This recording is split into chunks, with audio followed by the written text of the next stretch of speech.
Hi guys, I'm Shashi. Welcome to my channel. Today I'm going to talk about 6 myths about running. The myth number 1 is you should have a certain body type to become a good runner. This is a great myth. Lot of people believe it, but this is not true. Whatever be your body type, you can still start running and you can still improve your running if you do your training systematically and properly. This is true that most of the elite runners and experienced good runners are lighter and shorter, and their VO2 max is high. But if you are not light or short, and if your VO2 max is not high, you can still start running and you can still improve tremendously if you frequently run and if you gradually increase your run volume. If your VO2 max is low, you can improve that by doing interval running and tempo running. Run 3 times a week at least, out of which one should be tempo run, one interval run, and one long run. Over a period of time, you will find that you are improving in running, whatever be your weight, whatever be your body structure, and whatever be your VO2 max. Myth number 2 is running is bad for your knees. Studies have proved that running is not bad for your knees. If you are getting pain in your knees after the run, it is most likely because you are running with a bad posture or you are trying to overtrain.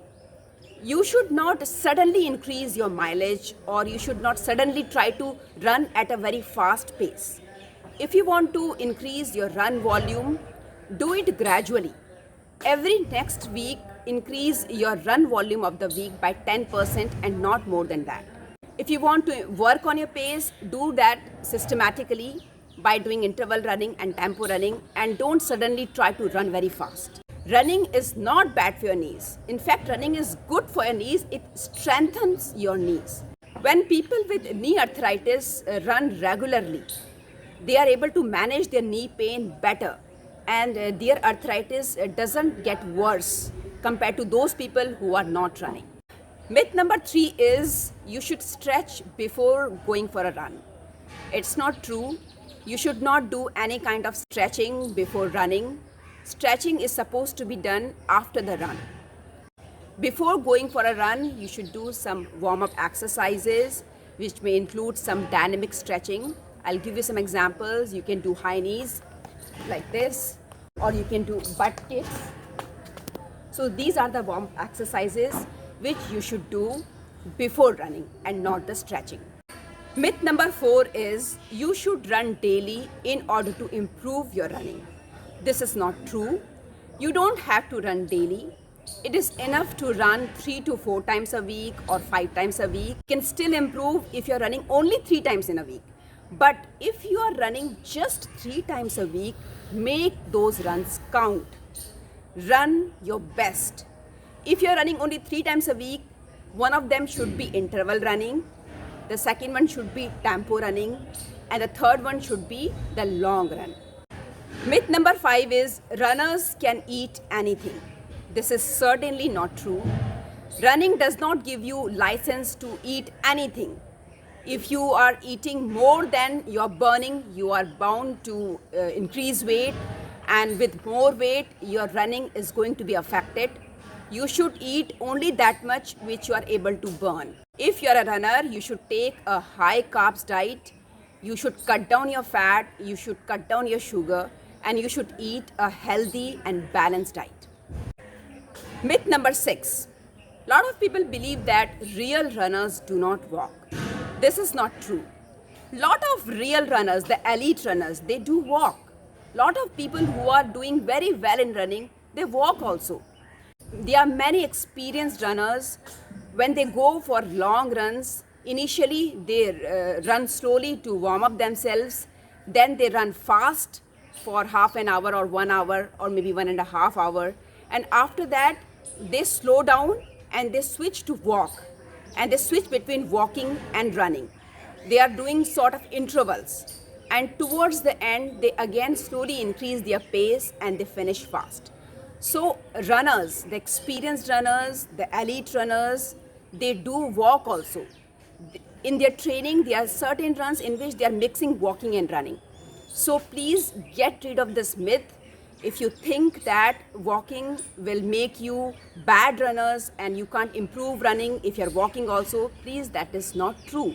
You know what is the quality of good runners? They know how to recover themselves while running. If you're going for a long run, say 3 hours run or 4 hours run during your training, if you feel there is a need to recover, you should switch to walk and recover your breath. Once you feel better, you can run again. I have seen a lot of people, they say when we go for a run, we don't switch to walk. Once we switch to walk, then we can't run again.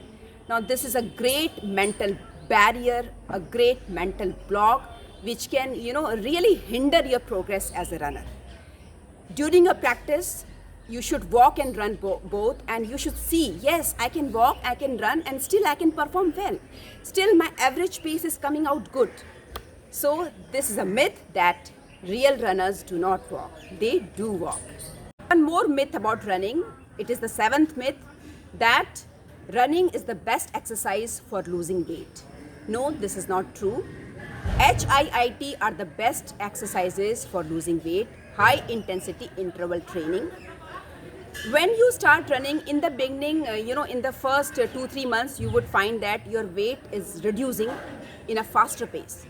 But when you keep on running, your body gets used to running, and then you don't lose weight at that fast rate. If you want to lose weight by means of running, you'll have to make your runs more challenging. You'll have to do interval runs and tempo runs more frequently. And you will have to increase your run volume, your weekly run volume. Then only you will be able to, lose weight by means of running. In addition to running, you should watch what you're eating. You should eat low-fat diet, low-sugar diet in order to lose weight. So these were the 7 myths about running. I hope you would find them useful. I'll meet you in my next video. Till then, bye-bye.